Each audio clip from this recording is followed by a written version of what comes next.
Ovaj klip neće biti tutorial, nego jednostavan trik. Pokušajte ako hoćete da odgonetite sami kako se radi trik. I uživajte. Ako se sviđa video, lajkajte, subscribeajte i komentirajte. Znači, pomiješat ćemo karte.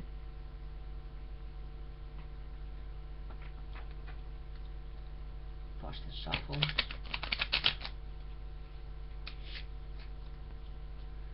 Znate da ovdje da izabere bilo koju kartu koju god hoće. Rećemo tu. Pardon, na jednu. I neka zapati tu kartu. Stavit ćemo je na vrh. I presjeći. I sada ćemo redati kolore. Ovako.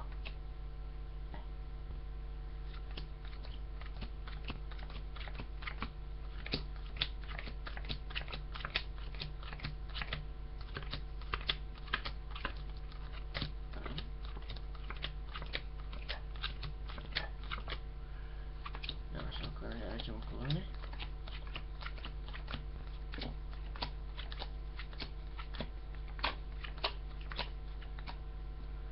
Ovako.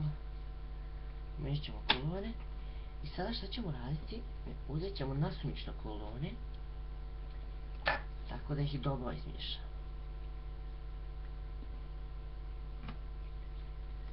Dobro ćemo znači izmiješati sve kolone.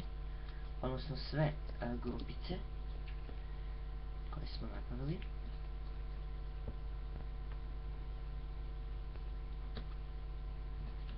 Tako.